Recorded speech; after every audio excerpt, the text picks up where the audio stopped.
주님 감사합니다. 귀한 성일 맞이하여 주의 품 안에 있는 가족들과 이렇게 함께 모여 예배를 드릴 수 있는 꿈만 같은 현실이 우리의 삶에 허락됨에 감사를 드립니다. 참 어두웠던 길고 긴 터널과 같았던 그러한 시대를 우리가 돌파하며 여전히 우리가 이 자리에 주님을 우리 주로 고백하며 앉아 있습니다.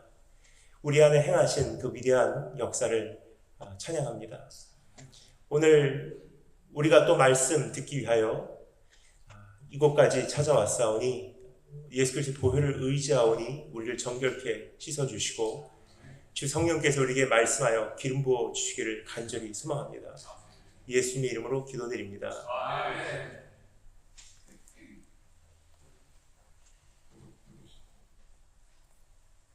우리는 사방에서 소망이 끊어져 가고 있는 때에 살고 있습니다. 세상을 이렇게 돌아보면 참 소망이 없는 것 같습니다. 모든 피조물은 해산의 고통으로 더욱더 크게 신음하고 있습니다. 금년 여름 그 어느 때보다 특별히 심각하게 상승된 기온, 엊그저께는 스페인 어느 지역에서는 거의 50도를 넘어가는 기온을 기록했다고 하죠. 파리에서는 지금 평균 기온이 45도입니다. 세계 방방 곳곳에서 발생하고 있는 산불도 빼놓을 수 없을 것입니다. 너무나 무더운 이 여름 건조한 가운데 산에 불이 나고 있습니다. 작년에 일어난 호주 대산불은 굉장히 많은 그 면적을 불태웠고요. 약 1억 마리나 되는 야생 동물을 태워 죽였다고 합니다. 그리고 그 산불로 인해서 호주 바로 밑에 있는 남극 빙하가 영향을 받을 정도였다고 합니다. 급격히 녹아내리는 빙하, 그리고 급격히 솟아오르고 있는 그 바닷물, 이제 육지를 언제 덮어도 이상하지 않은 상태까지 지금 다가오고 있습니다. 급증한 강우량과 그것에 따르는 피해, 기후변화로 인하여 완전히 망친 농사와 그것에 따르는 식량 부족이 지금 우리의 장래에 있는, 아니 눈앞에 있는 문제들입니다. 이뿐입니까? 우리가 이미 너무나 잘 알고 있는 코로나 바이러스와 원숭이, 두창 등등 이러한 온역, 전염병이 확산 가운데 있고요. 그것으로 인해 하루아침에 무너져 내린 경제적, 사회적, 정치적, 제도적 질서와 안도감 빼놓을 수 없을 것입니다. 우리 개인적으로는 어떻습니까? 취업은 더 어려워지고 물가는 더 높아지고 있고 살아가는 것은 더 힘들어 가고 있습니다. 특별히 자녀가 있으신 분들께서는 우리가 살아있는 동안에는 그나마 괜찮겠다 싶으실 수는 있어도 우리가 자녀들에게 남겨놓고 가는 세상은 어떠할지 참 많이 고민이 되시리라 생각이 됩니다. 여러분, 지나온 15년간 저는 강단에서 끊임없이 선포해 왔습니다. 내일은 환란이지 평안이 아니라고. 자연재해와 경제 위기와 질병 파동과 미혹과 핍박에 대하여 저는 끊임없이 이미 말씀드린 바 있습니다. 이 모든 것이 이제 가면 갈수록 더 심해지면 심해졌지 나아지지는 않을 것이라는 사실을 오늘 거듭 말씀드리고 싶습니다. 이제 우리는 코로나 전 시대로는 돌아갈 수가 없습니다. 너무 절망적으로 보는 것이 아니냐라고 질문하시는 분들도 계실 수 있습니다. 그러나 저는 그런 분들께, 특별히 또 이곳에 모이신 한 분 한 분께 몇 가지 꼭 말씀드리고 싶습니다. 첫 번째는 그 누구도 성경을 부인할 수 없다는 것입니다. 성경은 가면 갈수록 어려워지지 나아지지 않는다고 경고하고 있습니다. 이것이 성경적 세계관입니다. 이것을 해산의 고통이라고 성경에서는 부르죠. 주님 다시 오시는 날까지 모든 것이 점점 더 큰 고통 속으로 들어간다고 성경은 우리에게 일러주고 있다는 것입니다. 우리의 신앙은 진정 이것을 전제로 살아왔는지, 혹은 반대로 시간이 가면 갈수록 나아지겠지, 어제나 오늘이나 내년에도 똑같겠지 하고 막연한 낙관주의를 추구하며 살아오진 않았는지 한번 스스로를 돌아볼 수 있는 기회가 되었으면 좋겠습니다. 또 한 가지 말씀드리고 싶은 것은 목사의 주된 사명은 여러분에게 꿈을 심어주는 역할이 아니라는 것입니다. 혹은 여러분들께 동기부여를 하거나 자신감을 붙돋게 하거나 혹은 이 세상에서의 행복을 약속하는 역할도 목사의 역할이 아닙니다. 목사는 세상적으로, 역사적으로, 개인적으로 우리에게 어김없이 다가오는 종말을 준비시켜주는 사람입니다. 최악의 상황을 감당할 수 있도록 준비시켜주는 사람입니다.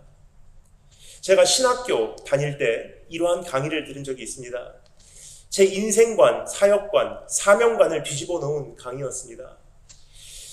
교수님께서 이렇게 말씀하셨습니다. 설교자의 사명은 사람들로 하여금 죽음을 영광으로 맞이하게끔 준비해 주는 것이다.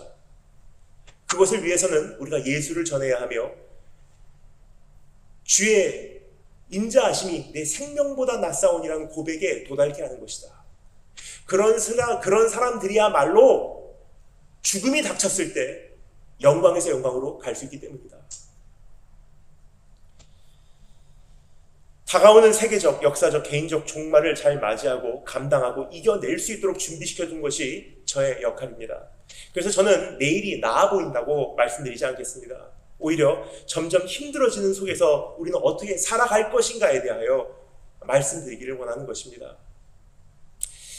한 가지만 더 말씀드리기 원하는 것은 낙관주의는 사람을 죽인다고 말씀드리고 싶습니다. 지금 기독교 안에서도 한창 유행하고 한바탕 쓸고 간 책 한 권이 있습니다. 긍정적으로 생각하라. 그러면 모든 것이 가능해질 것이다.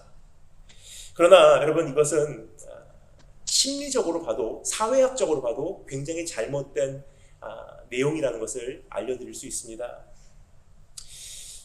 스톡데일 패러독스. 스톡데일의 역설이라는 단어를 혹시 알고 계시는지요? 베트남 전쟁 포로 수용소에서 끝까지 못 견딘 이들은 한 가지 공통점이 있었다는 사실입니다. 모두 낙관주의자들이었다는 것입니다. 그것이 연구조사의 결과입니다. 참된 긍정의 능력은 낙관주의가 아니라 현실을 있는 그대로 확실히 목도하고 분석하고 준비하여 복음으로 돌파하는 것입니다. 오늘 그러한 자리로 여러분을 초대해 드리고자 이 말씀을 준비했습니다. 여러분, 두려움으로 세상은 온통 물들어가고 있습니다. 그리고 수많은 사람들은 무기력함과 무능력함과 불안감과 좌절감과 우울함과 혹은 모든 것을 포기하고 싶은 게으름으로 살아가고 있습니다. 순간적인 흥분과 기대와 행복은 있어도 참된 소망으로 비롯된 확신과 담대함과 즐거움과 희락과 평안을 소유한 사람을 찾아보기 매우 힘듭니다. 그러나 우리는 오늘 다시 한번 가슴에 되새기기를 원하는 것, 참된 소망의 소유자라는 사실입니다. 그럼 우리는 참된 소망을 되찾기 위하여, 그 소망으로 인하여 우리의 경주를 달려내기 위하여 어떻게 하여야 하는지, 낙관주의에 속에서 꿈을 꾸는 것이 아니라 주님께서 보여주시는 계시를 보고 시대를 있는 그대로 받아들이고 통째로 소화해내고 돌파해내는 우리 한 분 한 분 되시기를 주님의 축원드립니다. 긍정적으로만 생각해낼 것이 아니라 현실을 확인하고 준비하기를 원합니다. 히브리서라는 이 책을 저는 매우 사랑합니다. 왜냐하면 이 책은 지쳐있는 성도들에게 보내는 편지이기 때문입니다. 초대교회 시절 교회가 핍박을 당할 때 처음에는 예수님 믿는다는 그 굳센 결심으로, 그리고 주님을 사랑하는 그 열정으로 견뎌냈습니다. 하지만 사람이 가장 견디기 힘든 것은요, 어떠한 단순간 우리에게 덮치는 강도 높은 고난이 아니라 장기간에 걸친 고난이라는 거예요. 하루아침에 끝나는 핍박이 아니라 장기화되는 핍박의 현실을 바라볼 때 초대교회 성도들은 한 사람 한 사람씩 믿음을 저버리고 떠나가기 시작했던 것입니다. 선한 싸움을 싸우다 주저앉게 된 이들에게 선포된 말씀, 세상의 풍파로 인해 심령에 타격을 입고 쓰러진 사람들에게 전해진 메시지, 이것이 히브리서의 내용입니다. 그러한 히브리서의 저자가 우리에게 전해주고자 하는 메시지는 너무나 명명백백합니다. 소망을 굳게 잡으라. 소망을 굳게 잡으라는 격려의 음성입니다. 그렇다면 어떻게 소망을 우리가 굳게 잡을 수가 있는지 주어진 본문 말씀이 우리에게 전해주고 있는 다음과 같은 세 가지 도전을 한번 우리가 듣고 받아들이기를 원합니다. 첫 번째, 예수를 깊이 생각하라. 예수를 깊이 생각하는 것이 소망을 굳게 잡을 수 있는 첫 번째 방법입니다. 두 번째, 그의 신실함 바라보라. 세 번째, 그의 약속을 신뢰하라. 그래서 이 세 가지를 한번 우리가 정리해 보도록 하겠습니다. 첫 번째, 예수를 깊이 생각하라. 1절 말씀 읽겠습니다. 그러므로 함께 하늘의 부르심을 받은 거룩한 형제들아, 우리가 믿는 도리의 사도이시며 대제사장이신 예수를 깊이 생각하라. 가장 먼저 살펴보기를 원하는 것은 예수를 깊이 생각하라는 권면의 말씀입니다. 이미 위에서 말씀드렸습니다만 히브리서는 지쳐있는 성도들에게 보내는 편지입니다. 사실 편지라고 하기보다는 설교라고 하는 것이 정확하다고 생각합니다. 지금 우리가 은혜스러운 말씀이 있으면 어떻게 하죠? 유튜브로 공유를 해요. 그래서 우리가 가보지 않은 지역에 있는 한 교회에서 선포된 말씀이 지금 이곳에서도 우리가 그 말씀을 통해서 은혜를 받을 수 있듯이 고대 시대에도 비슷한 어떠한 형태의 말씀 공유가 있었던 것 같습니다. 단지 그 당시에는 유튜브라는 플랫폼이 없기 때문에 사람들은 이것을 편지의 형태로 기록해서 이웃들에게 전해준 것이었다고 추정이 됩니다. 그래서 신앙을 저버리고 떠나가는 유대인들에게 전달했던 한 편의 설교를 다 기록해서요, 그것을 초대교회에게 공유하기 시작한 것이 히브리서라는 책으로 정리가 되었다고 이해하시면 되겠습니다. 어찌되었든 삶에 지쳐서, 인생에 치여서, 세상에 뒤어서, 마음이 다쳐서 힘을 잃은 주의 백성들에게 새 힘을 불어 넣어주는 내용이 바로 히브리서입니다. 그러면 새 힘을 얻을 수 있는 것은 어떻게 하여야 하는가? 첫 번째 메시지는 예수를 깊이 생각하라는 것입니다. 우리가 일반적으로 생각하는 예상했던 도전의 음성이 아니죠. 새 힘을 얻기를 원하느냐? 그러면 작정 기도를 해라. 혹은 금식을 하십시오. 혹은 기분 전환하러 우리 가족들과 한번 여행을 다녀오십시오. 이제 다양한 그러한 예상을 했을 터인데, 그러한 예상과는 조금 달리 히브리서 저자는 우리에게 이러한 메시지를 전하고 있다는 것입니다. 예수를 깊이 생각해보면 나도 모르는 사이에 내 안에 새로운 힘이 터져 나오게 돼 있다는 거예요. 지치셨습니까? 목마르십니까? 갈증과 씨름하고 계십니까? 다른 방법이 없습니다. 예수를 깊이 생각하라. 코로나 시대 성도가 참 이 건조하게 메마르기 최적화된 그러한 그 환경이라고 생각을 합니다. 교회의 문은 닫힐 때가 많았고 성도들은 함께 교제하지 못하도록 거리두기가 요구되었고, 어떤 스트레스 해소를 하고 싶어도 모든 것이 차단되었기 때문에 스트레스는 해소되기보다 오히려 쌓여만 가고 폭발 일보 직전까지 도달하게 되었다는 것입니다. 그래서 우리 마음은 지금 스스로를 지켜내기 위해서, 우리 가정을 지켜내기 위해서, 이 위기를 극복하기 위해서, 이 시대를 그나마 살아내기 위해서 몸부림치다 보니까 강팍할 만큼 똘똘 뭉쳐 있어요. 그래서 이웃에게도 너그럽지 못하고 형제 자매에게도 우리가 그만한 그 호의를 베풀지 못하는 것이 이 시대의 우리의 안타까운 모습이 되어버리지 않았나 생각이 됩니다. 참 매정하고 차갑고 인정 없는 시대가 되었습니다. 그러나 이것을 우리가 역류할 수 있는 가장 첫 번째 방법은요, 예수를 깊이 생각하라는 거예요. 한 가지 여기서 지적하고 싶은 것이 있습니다. 근데 이러한 초대는 모두를 위한 초대가 아니에요. 하나님의 백성들에게만 해당된 초대입니다. 오늘 여기 이렇게 밝혀주고 있죠. 함께 하늘의 부르심을 받은 거룩한 형제들아, 예수를 깊이 생각하라. 그러니까 분명한 대상이 있는 거예요. 그 사람들에게 국한된 새 힘의 원천이라는 뜻입니다. 유대인들은 자신들이 부르심을 받았다는 인식이 너무나 분명했습니다. 그들에게 있어서 신앙은 막연한 성화, 추상적인 왕국, 어중간한 인식의 개념이 아니었습니다. 그들에게는 실체가 있었습니다. 40년간의 광야 생활이라는 성화의 과정이 실제로 있었고, 다윗의 왕국이라는 지리적 위치가 실제로 있었고, 생명 걸고 지키는 안식일이 실제로 준행되고 있었습니다.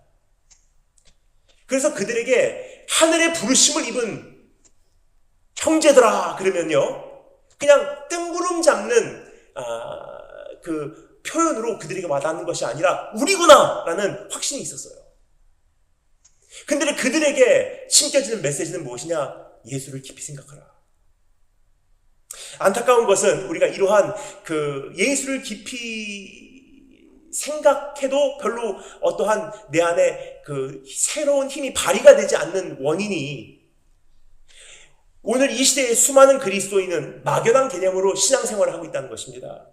주일 예배, 봉사, 헌신, 헌금, 찬양, 선교, 전도, 사역, 교제를 통하여 최종적으로 궁극적으로 우리가 사실 무엇을 얻기를 원하는지 한번 생각해 보았으면 좋겠습니다. 교회라는 이 공동체는요, 이민사회에서 우리가 조금 적응하는 데 도움이 되고 우리의 삶을 조금 업그레이드 시키고 나에게 어떠한 위로와 행복을 가져다주는 통로가 아닙니다. 이 교회라는 예수 그리스도의 몸은 생명 공동체예요. 예수 그리스도를 통해서 영생을 얻기를 위해서 우리가 함께 가자 하는 그리스도의 몸인 것입니다. 하늘의 부르심을 받은 자들의 모임인 것입니다. 실제적인 성화를 함께 겪는 사람들의 모임인 것입니다. 여러분의 신앙생활은 어디를 향하고 계십니까? 무엇을 위하여 달려가시고 계십니까? 무엇에서 투자와 희생의 가치를 발견하고 계십니까? 행복이십니까? 아니면 거룩함입니까? 내가 정말 이 신앙생활을 통해서 이것만은 내가 얻기를 원한다. 행복을 얻기를 원하십니까? 아니면 이 신앙생활을 통해서 내가 거룩해지기를 원한다. 여기서 이미 하늘의 부르심을 입은 자냐, 아니면 하늘의 입은 부르심을 받은 척하며 산 사람이냐가 갈라지기 시작하는 거예요. 여러분께서 정말 추구하시는 것은 이 땅이십니까? 아니면 영생이십니까? 삶의 목적이 인생을 아무런 문제 없이 사는 것입니까? 아니면 문제가 있어도 예수를 소유하는 것이 여러분의 삶의 목적이십니까? 이러한 개념의 정리가 되지 않은 상태로 생각 없이 신앙생활하고 있는 우리가 깜짝 놀라 정신을 차리도록 히브리서 저자는 우리에게 말해주고 있습니다. 하늘의 부르심을 입은 거룩한 형제들아. 즉 여기서 오늘 말하고 있는 것은 이것입니다. 하늘의 부르심을 입은 거룩한 형제들이 아니라면 지금부터 우리가 나누고자 하는 이 말씀에는 해당 상황이 없다는 거예요. 반대로 오늘 이 하늘의 부르심을 입은 자로서, 이 진정 하늘의 부르심을 입은 자로서 거룩함에 참여하고자 적어도 몸부림치는 삶을 살아가는 성도라면 이 권면에 귀를 기울여라 라고 우리를 초대하고 있는 것입니다. 그러한 성도들만을 향한 말씀이기 때문입니다. 그래서 우리가 더 나가기 전에 한번 스스로를 돌아보았으면 좋겠습니다. 난 정말로 하늘의 부르심을 입은 하나님의 백성인지, 정말 거룩하게 살기 위해서 몸부림치고 있는 그러한 신앙 자세가 내 안에 여전히 유지되고 있는지. 만약 그렇다면 오늘 이 말씀에 귀를 잘 기울여주시면 감사하겠습니다. 다행인 것은 이 코로나 사태를 통하여 교회가 여러 가지 선물을 얻을 수가 있었다는 것입니다. 그중 하나가 교회의 현실을 목격할 수 있는 기회를 허락받은 것이 아닌가 생각이 됩니다. 지금까지 예배를 드려왔다고 우리는 생각하고 자부하고 안심했습니다. 그러나 예배 프로그램은 진행되었을지는 몰라도 한 사람 한 사람을 예배자로는 세워내지 못했기에 공식 예배가 없어지니 이제는 신앙생활 자체를 이어가지 못하는 모습을 종종 보게 되는 것이 참으로 안타깝습니다. 지금까지는 프로그램에는 참석할 수 있었어도 예배자로는 살아가지 못했다는 증거입니다. 그런데 여러분, 이게 얼마나 감사한 일입니까? 이런 기회가 없었다면 여전히 자신을 과대평가하고 아직 신앙생활 잘하고 있어 라고 오해하고 있었을 테이니 말입니다. 하지만 이제 이 코로나 사태를 통해서 하나님, 나는 사실 가진 게 없습니다. 혼자서 예배조차도 드릴 수 없는 존재입니다. 내 안에 생수의 원천 되신 예수님이 내 안에 계시다고 하는데 그분을 직접 끌어 마시는 방법도 터득하지 못한 것이 바로 납니다. 예수를 믿는 자는 그 배에서 생수가 터져 나오게 된대요. 그래서 광야와 같은 시대를 10년, 20년을 걸어가도 목마르지 않게 돼 있는 거예요. 근데 이 코로나 사태 2년 8개월 만에 우리가 굉장히 큰 갈증을 경험한다는 것은요, 내 안에 계신 예수 그리스도라는 생명수의 원천을 직접 끌어 마시는 방법을 진짜로 알고 있어야 하는 질문을 할 수밖에 없는 거예요. 그래서 이 코로나 사태를 통해서 우리가 우리의 실체를 볼 수가 있었기 때문에, 거울로 자기 스스로를 비춰볼 수 있었기 때문에 하나님께서 교회에게 주신 참 좋은 선물이었다고 생각을 합니다. 여기서 우리의 정체성에 대하여 말해주는 것뿐만 아니라 또 한 가지 우리를 정신 차리게 하는 내용을 말해주죠. 우리가 믿는 도리의 사도이시며 대제사장이신 예수를 깊이 생각하라.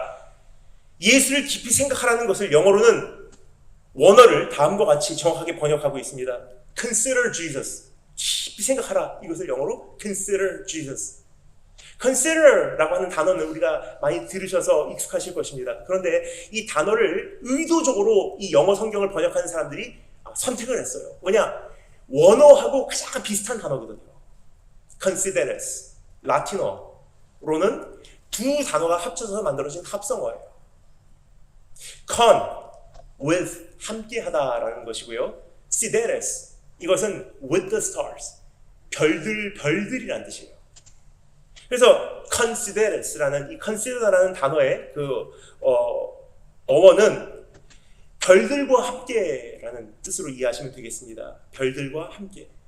즉 하늘의 별들을 살펴보듯이, 천상의 노래를 작곡하듯이, 천문학적 공식으로 고민하며 씨름하듯이 예수에 대하여 생각하라는 거예요. 여러분, 천문학적 공식을 가지고 사람들이 어떠한 연구를 하는지 우리가 잘 아실 거예요. 밤을 새면서 머리가 다 하얘질 때까지 한평생에 걸쳐서 연구를 하지 않습니까?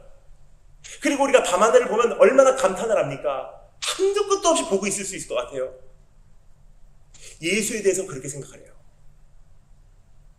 정말로 우리가 거룩한 부르심을 입은 성도라면, 조금이나마 우리가 거룩한 삶을 살아가고자 몸부림치는 그러한 모습이 내 안에 있다면 예수를 깊이 그렇게 생각하라. 그러면 나도 모르는 사이에 내 안에 새로운 힘이 솟아오르게 된다고 오늘 여기서 우리에게 진리를 말해주고 있는 것입니다. 여러분, 우리의 모든 문제는 예수 그리스도를 깊이 생각하지 않는 것에서부터 말미암는다는 사실을 말씀드리고 싶습니다. 예수를 깊이 생각하면 그분을 깊이 사랑할 수 있는 수많은 이유를 알게 될 것입니다. 근데 예수님을 사랑하면 어떻게 되냐? 사랑은 모든 두려움을 몰아낸대요. 그러니까 두려워하는 것조차도 예수를 깊이 생각할 수 없었기 때문이에요. 예수를 신중히 대하기 시작하면 신앙을 가지고 장난질 치지 않을 것입니다. 그러면 예배에 대해서 신중하고, 헌금에 대해서 신중하고, 봉사에 대해서 겸손하고, 그럼 신앙생활을 통해서 내가 진짜 영향력을 발휘할 수밖에 없게 되는 것입니다. 예수로 인해 심각하게 고민하면 그리도 쉽게 신앙의 원칙을 타협하지 않을 것입니다. 그래서 오늘 사실 다른 답이 없어요. 예수를 깊이 생각하라. 여러분, 혼자 예배 드릴 수밖에 없는 상황이 와도 사실 예수를 깊이 생각할 수 있는 방법만 알면은 살아남을 수 있습니다. 저는 이것을 실제로 목격을 했어요. 중국의 어느 조선족 교회의 한 장로님의 이야기입니다. 우리의 편의상 그분을 김 장로님이라고 불러보도록 하겠습니다. 김 장로님은 중국 그 한 지역에서 그 국경선을 넘어서 북한으로 들어가서 거기서 편의점을 운영하시는 분이셨어요. 근데 말이 편의점을 운영하는 이 사업이지 실제로는 그 편의점의 내용은 전도서였습니다. 거기서 복음을 증거하시는 거예요. 근데 이분이 어느 날 그 예수 그리스도의 CD를 한번 예수 그리스도의 그 삶에 대한 전도 CD를 DVD를 테스트한다고 본인의 그 DVD 플레이어에다가 한번 넣어놓고 이걸 확인한 다음에 꺼내는 걸 잊어버리셨던 것 같아요. 그리고 그 DVD를 다시 상자에다가 넣어놓고 이제 북한으로 넘어가신 거예요. 근데 거기서 이제 검사를 받게 됩니다. 검사를 받다가 예수 그리스도의 생애에 대한 것을 나누는 이 CD를 그 국경선에 있는 북한 군인이 발견을 합니다. 그리고 북한은 그 수용소로 이분이 이제 감금이 되셨어요.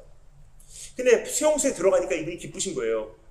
어찌 보면 북한 영주권을 받은 듯한 마음으로 이분이 그 수용소 안에 같이 감금되어 있는 다른 사람들에게 복음을 증거하기 시작합니다. 그러니까 그 수용소 입장에서는 굉장히 골치가 아파요. 괜히 데리고 왔구나. 그래서 어떻게 했냐? 독방에다 넣어버렸습니다. 근데 우리 말이 독방이지 그 독방이라는 것은요, 그분의 간증에 의하면 그 1m, 1m, 1m래요. 폭, 넓이, 높이가 다 1m씩이에요. 그러니까 작은 상자 안에 그분을 감금시킨 거예요. 근데 이것이 짧은 기간이 아닙니다. 40일, 60일 이어집니다. 하루에 한 번 거기 조그만 문이 열린대요. 그리고 우물을 끼얹은 그 어떠한 그 밥 한 번 주고 그걸로 이제 그 견디는 거예요. 보통 같으면 사람이 거기서 3일을 못 견딘다고 합니다. 특공대 출신들도 그 안에서 일주일을 못 넘긴대요. 뭐냐? 빛이 완전히 차단된 상자 안에서 몸도 움직일 수 없는 그러한 현실 속에서 사람이 정신이 미쳐버린대요. 근데 이분이 몇십 일 있었어요. 그리고 결국은 중국의 요구에 의해서 그분이 석방되고 다시 중국으로 돌아왔습니다. 그분을 만나뵈러 갔어요.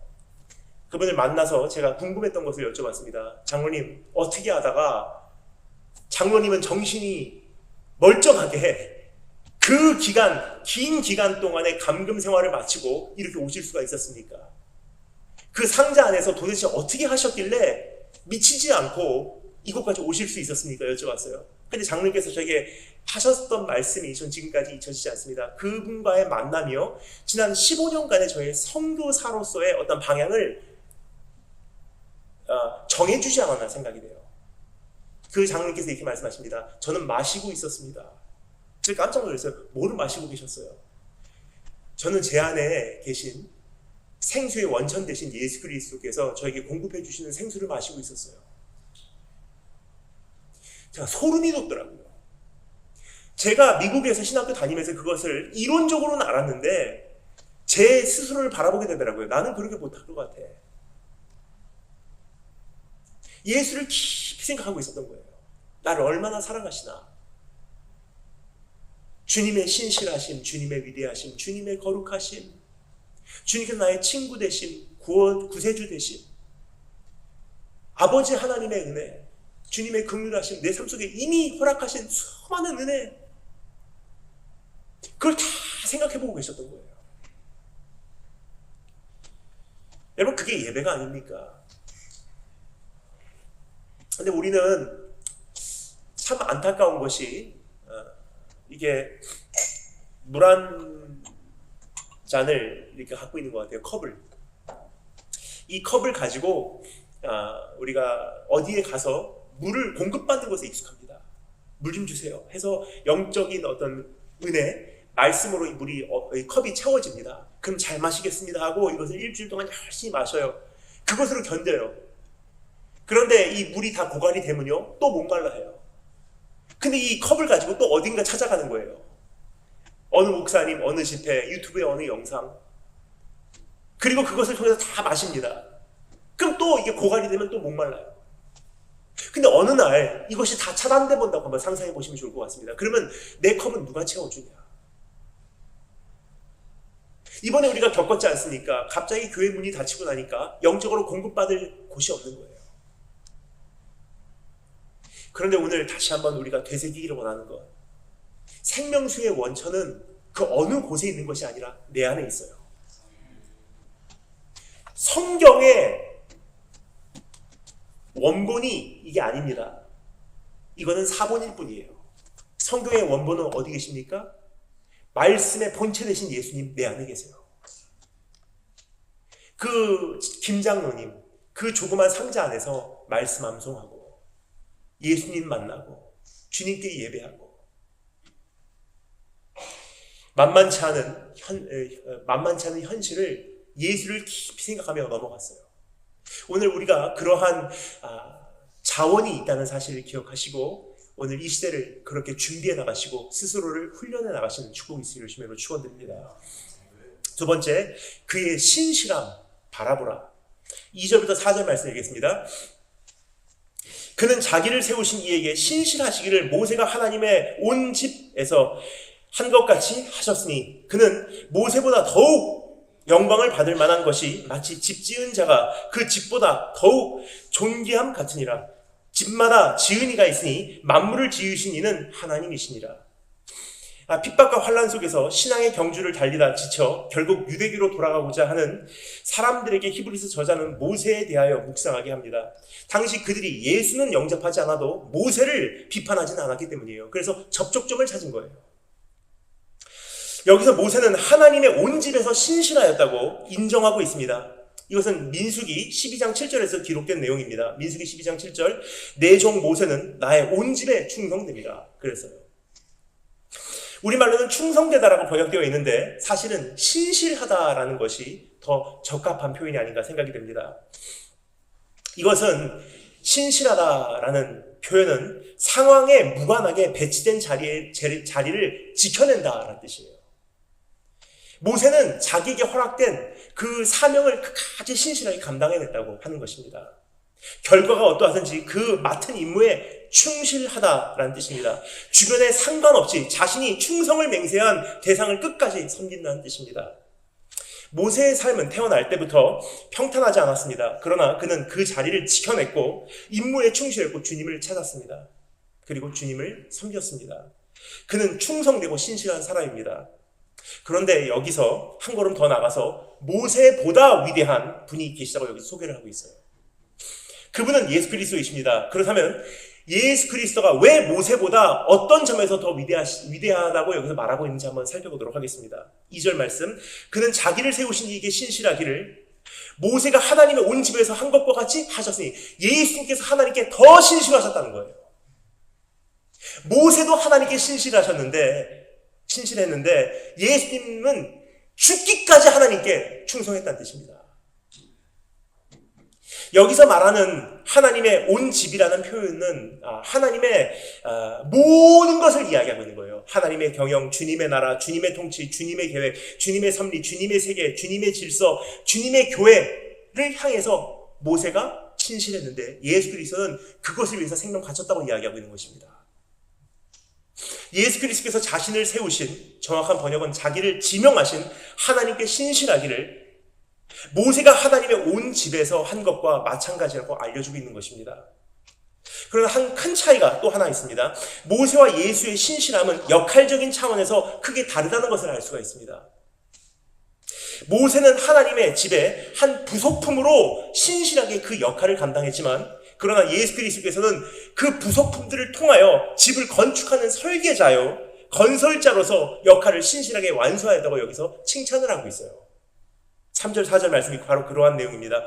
그는 모세보다 더욱 영광을 받을 만한 것이 마치 집 지은 자가 그 집보다 더욱 존귀함 같으니라. 그러니까 예수님은 부속품이 아니라는 거예요.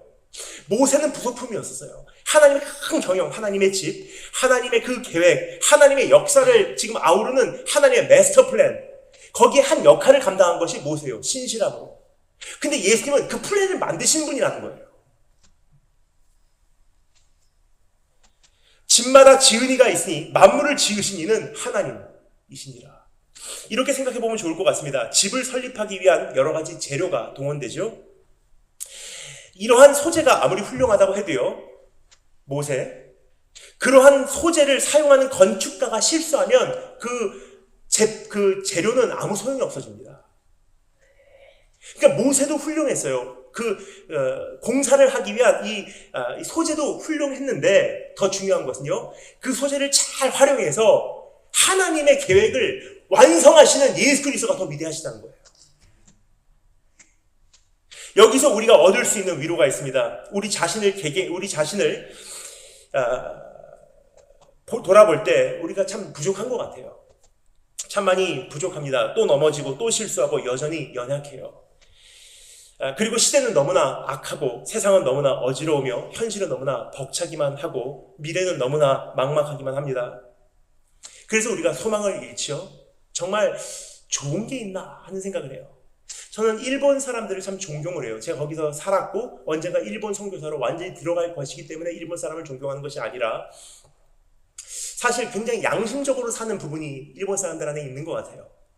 그러니까 화려함이라든지 어떠한 이 허세라는 것이 일본 안에는 그렇게 많이 있는 것은 아니에요. 굉장히 소박하게 사시는 분들이세요. 그러다 보니까 남을 생각하기보다도 어떤 면에서는 오늘 무엇이 나를 진짜로 행복하게 하는가를 생각을 많이 하시는 것 같아요.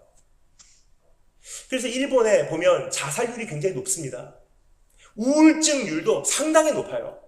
최근에 나온 어떠한 통계 조사에 의하면 일본 초등학생들의 4명 중에 1명이 심리학자가 정식으로 인정한 우울증 환자예요.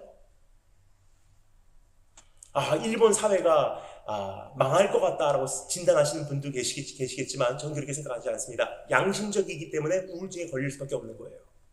왜 그러냐면요, 예수 그리스도 없이, 천국이 없이 사실 우리의 인생을 있는 그대로 진짜 직면한다면요, 우울증 안 걸릴 수가 없거든요.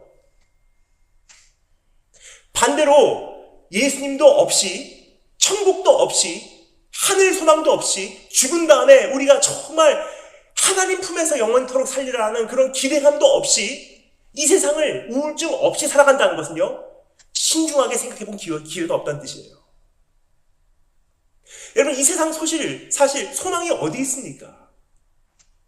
기껏 해봐야 80년 동안 우리가 좋은 거 좀 먹어보려고, 조금 더 편한 자리 들어가려고, 조금 더 인정받으려고 우리가 갖고 있는 5대 감각, 미각, 촉각, 시각, 후각, 청각, 이거를 조금 더 업그레이드한 경험을 해보고자 비싼 돈 내는 거 아닙니까? 조금 더 편안하게, 조금 더 듣기 좋은, 조금 더 맛있는, 조금 더 부드러운.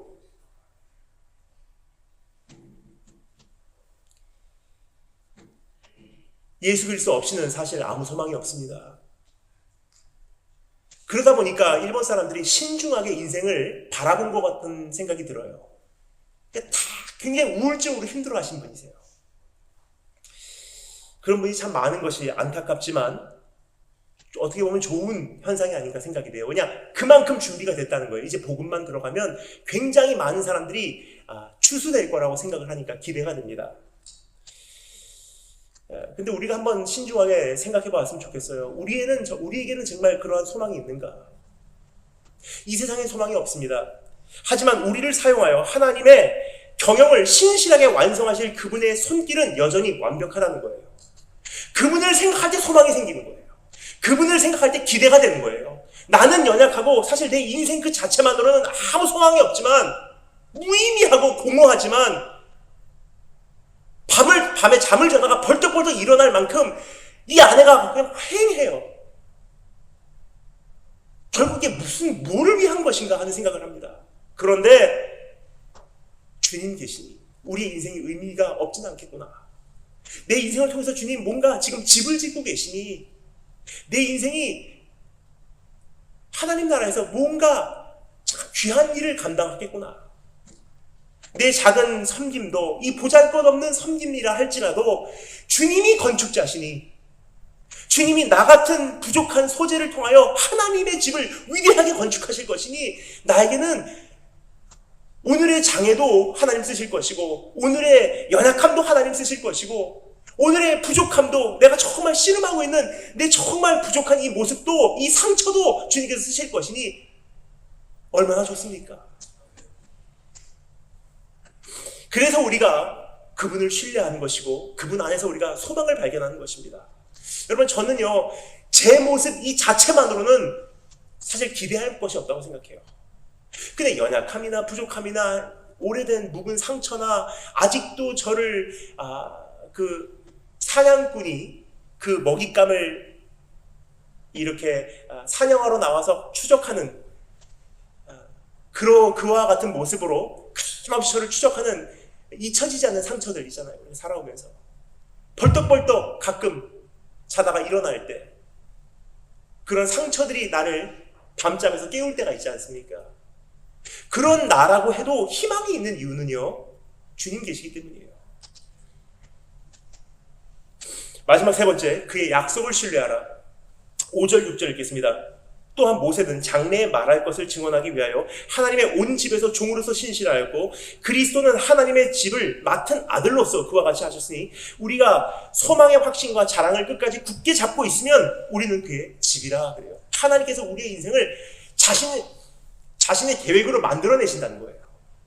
소망만 굳게 잡고 있으라는 것입니다. 소망을 굳게 잡기 위하여 세 번째로 우리에게 요구된 상황은 주님의 약속을 신뢰하라는 것입니다. 여기서 모세와 예수 그리스도 사이에 큰 차이점이 한 가지 더 제기되고 있습니다. 역할적인 차원에서도 모세와는 큰 차이가 있었다는 것을 우리가 알 수가 있습니다. 조금 전에 말씀드렸죠. 예수님은 건축자이시고 설계자이시지만 모세는 한 부속품이었다. 근데 그것을 한 걸음 더 나가서 인물적인 차이가 있었다는 거예요. 모세는 대변인의 역할로 신실했지만 예수님은 하나님 나라의 아들로서 신실했다는 거예요. 모세는 대변인으로 무엇을 말합니까? 장래에 대한 것을 이야기를 했대요. 장래에 대한 것을 이야기하기 위해서 신실하였고 그리스도는 하나님의 집을 맡은 아들로서 그와 같이 하셨으니 무슨 뜻입니까? 모세가 말한 것을 성취하는 것에 신실하셨다는 거예요. 그 집 주인이 종을 보내지 않습니까? 이러한 일들을 할 터이니 기대하십시오 하고 메신저들을 보내서 사람들에게 알립니다. 근데 그 알린 메시지를 실제로 감당하고 이루는 사람이 필요해요. 누구냐? 그 집의 아들인 거예요. 주인의 말을 있는 그대로 전하는 것도 결코 쉬운 일이 아닙니다. 그래서 종에게는 신실함이 반드시 요구됩니다. 이것이 모세의 역할이었어요. 그러나 더 중요한 것은 그 종을 보내어 전하게 한 자신의 말을 책임지는 주인의 역할이 더 중요하다는 것입니다. 종을 통하여 전해진 말은 약속이기 때문이에요. 그리고 뿐만 아니라 5절 말씀을 조금만 자세히 들여다보면 이와 같은 기록이 있는 것을 발견할 수가 있습니다. 모세는 장래에 말할 것을 증언하기 위하여, 즉 모세가 증언한 내용은 구체적으로 무엇인고 하니 장래에 말할 내용들에 대한 말이었다는 사실을 알 수가 있습니다. 부분적인 말에 불과했다는 거예요. 이제부터 이렇게 될 것입니다. 조금 더 쉽게 설명을 드리도록 하겠습니다. 모세는 율법을 하나님의 백성에게 전해준 역할을 했어요. 신실하게 전해줬습니다. 그런데 율법은 위대하지만 그 자체가 완성품은 아니에요. 장래에 더 구체적으로 나타날 하나님의 말씀에 대한 모형에 지나지 않습니다. 즉 죄가 무엇인지에 대해서는 알려주지만 그 죄의 영구적인 해결책은 제시해주지 못하는 것이 모세의 메시지의 한계인 거예요. 너는 죄인이다. 이 율법을 보면요, 내가 죄인이구나. 그건 알 수 있어요. 그래서 사도 바울이 모세의 율법에 대해서 초등교사의 역할을 한대요. 가르쳐주는 역할이에요. 그런데 예수님은 그 율법을 완성시키러 오신 분이십니다. 해결책을 주시는 분이세요. 넌 죄인이다가 아니라 내가 너를 구원하겠다. 이것이 예수 그리스도의 메시지입니다. 악을 알아보는 잣대는 율법은 되지만 사람의 마음을 근본적으로 바꾸지는 못했어요. 그래서 수많은 선지자들이 이제부터 있을 사건에 대해서 뭐라고 말합니까? 그날에는 하나님께서 사람에게 새로운 마음을 주신대요. 뭐죠? 두려워서 율법 안 지키면 벌을 받으니까 율법을 지키는 것이 아니라 자원하는 마음, 하나님을 사랑하기 때문에 내가 율법을 지키고 싶습니다. 마음을 바꿔주신대요. 하나님 사랑과 이웃 사랑이 어떠한 것인지 말해주는 목록은 제시해주지만 살인하지 말라, 도둑질하지 말라, 그렇죠? 근데 사람의 마음이 정말 내가 내 이웃을 사랑합니다로는 만들 수가 없는 것이 모세 율법의 한계예요. 근데 예수님이 오셔서 뭐라고 하십니까? 위대한 사랑이 뭔지 아니? 친구와 친구를 위해서 죽는 사랑이야 하시면서 본인께서 우리를 위해서 죽어주셨어요. 그 사랑을 우리 마음에 품고 나니, 그 사랑으로 인해서 우리가 충격을 받고 나니, 내가 드디어 나 같은 사람도 내 이웃을 조금이나마, 내 원수조차도 조금이나마 사랑할 수 있는 마음이 생기기 시작하는 거예요. 그렇습니다. 예수 그리스도는 모형이 아니라 실상입니다. 예수 그리스도 안에서 약속의 선언만 있는 것이 아니라 약속의 성취가 있는 것입니다. 율법만 있는 것이 아니라 은혜와 구원이 성취된다는 것입니다. 하나님께서 우리를 보호하실 것이라는 약속만 있는 것이 아니라 하나님께서 우리를 절대 버리시지 않으신다는 것이 예수 그리스도 안에서 확증된 사실이라는 거예요.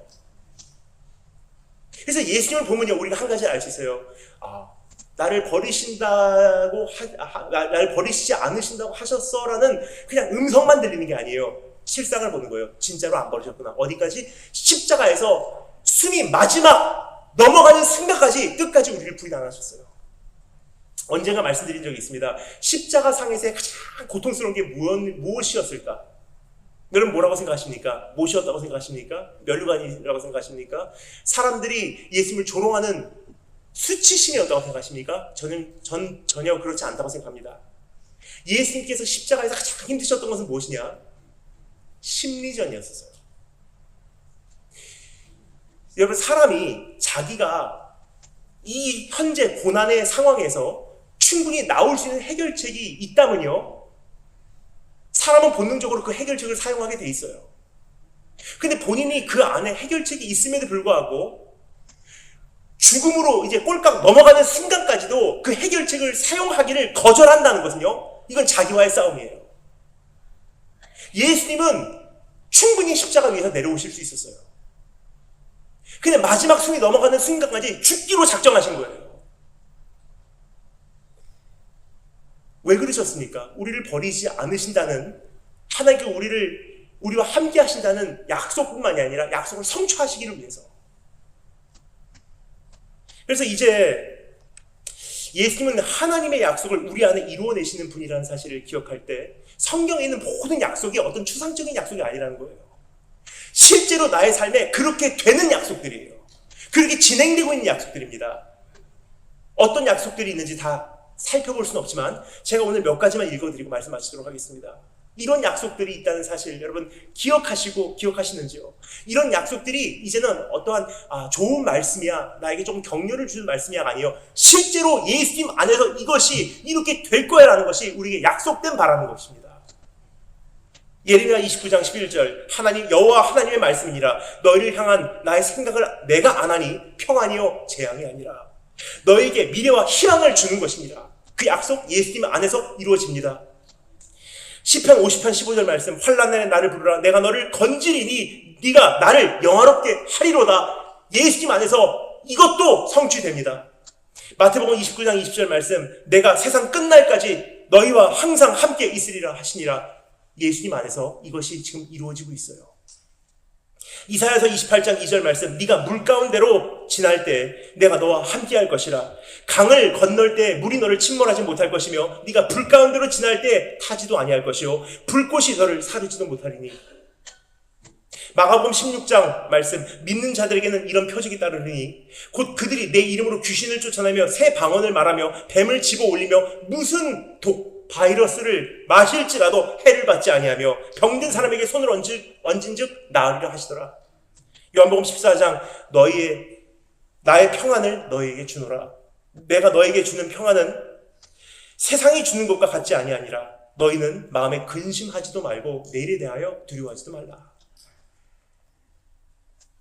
여러분, 오늘 그 예수님, 내 삶에 하나님의 건축 작품을 이루어내실 것이고 약속을 지켜내실 예수님 깊이 묵상하시며 오늘을 넉넉히 감당하신 축복이 있을 주님으로 축원드립니다.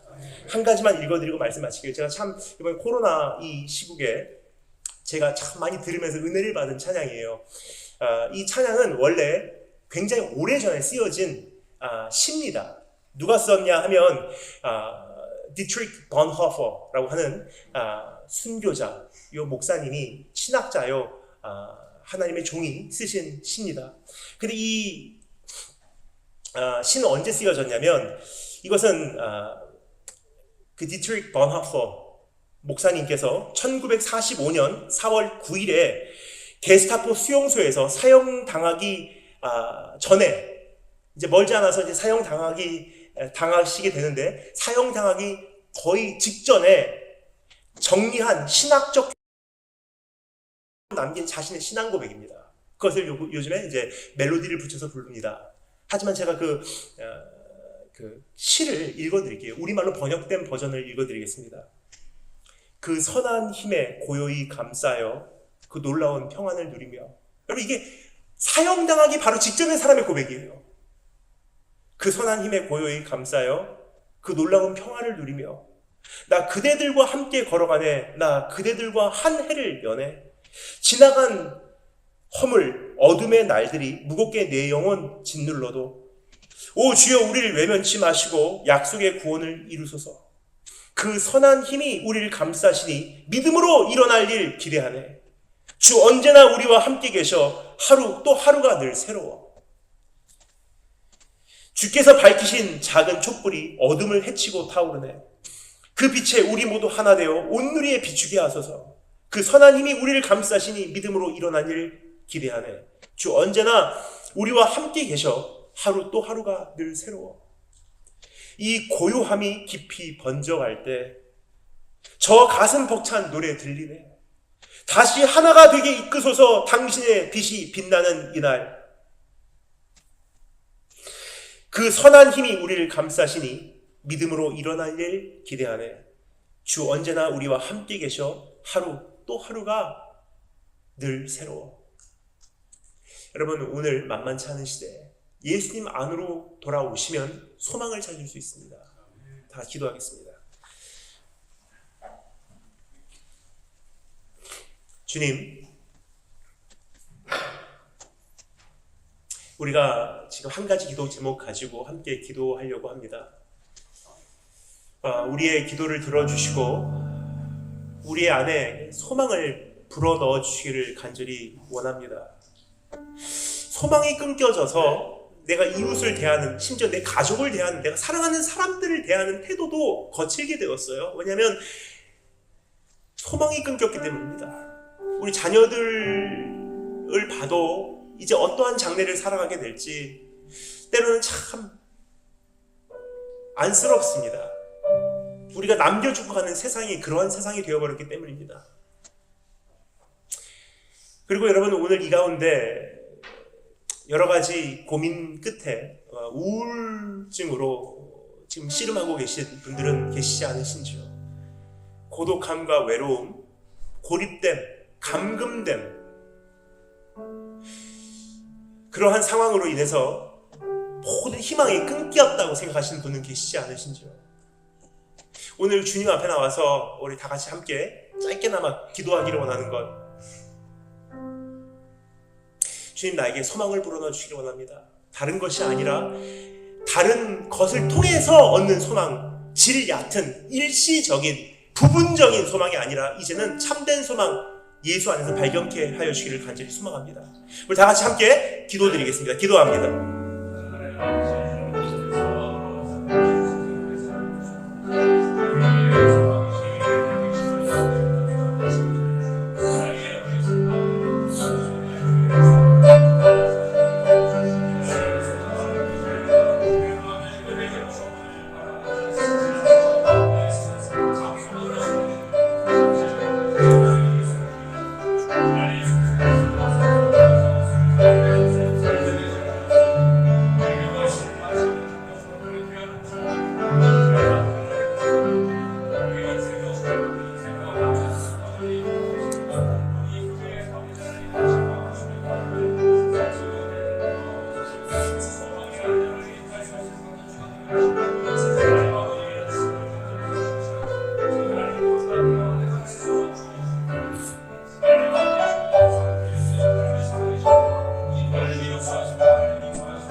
주님 감사합니다.